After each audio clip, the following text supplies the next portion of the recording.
आदिवासी शिक्षण सेवा प्रतिष्ठान प्रणित आदिवासी कला व क्रीडा महोत्सव 2024 नवापूर तालुक्यातील ढोंग या ठिकाणी घेण्यात आले। या महोत्सवात आदिवासी विद्यार्थ्यांसाठी कला, क्रीडा, निबंध, वक्तृत्व, चित्रकला, स्पोर्ट्स याचे प्रकार, सांस्कृतिक कार्यक्रम अशा विविध स्पर्धा घेण्यात आल्या। त्यातील सांस्कृतिक कार्यक्रम या प्रकारात धुळे व नंदुरबार जिल्ह्यातून जवळ 95 कार्यक्रम घेण्यात आले होते।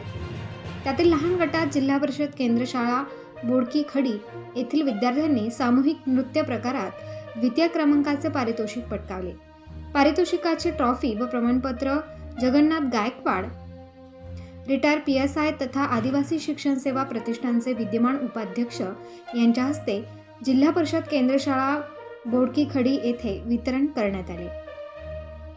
यावेळी त्यांनी आपला अमूल्य वेळ देऊन चिमुकल्यांना आपल्या शुभ हस्ते ट्रॉफी व प्रमाणपत्र वितरित केले, त्याबद्दल त्यांचा आभार मानण्यात आले। या कार्यक्रमासाठी बोडकी खडी गावचे उपसरपंच मनोज सूर्यवंशी, पेसा संघर्ष समिती तालुकाध्यक्ष सुरेश पवार, वसंत गवळी, योगेश गवळी, प्रकाश गवळी, प्रेम चौरे, पंकज सूर्यवंशी, अजय बागुल, गोटू गवळी, अनिल चौरे, सूरज चौरे, युवराज भारुडे, शाळेच्या मुख्याध्यापिका गिरिजा सूर्यवंशी, बाळू गावित यांनी सूत्रसंचालन केले। यावेळी कार्यक्रमास ग्रामस्थ मोठ्या संख्येने उपस्थित होते। प्रबंधभूमी महाराष्ट्र न्यूजसाठी अजय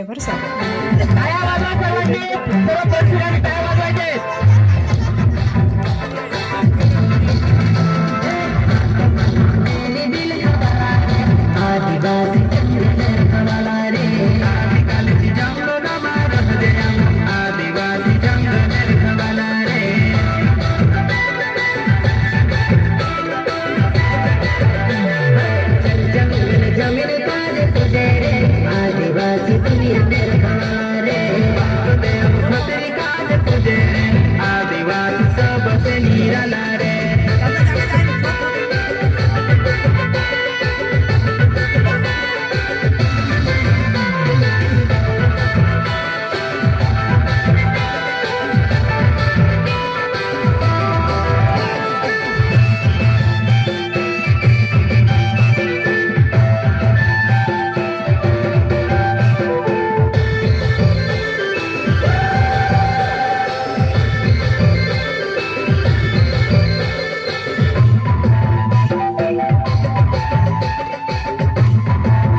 या गाण्यासाठी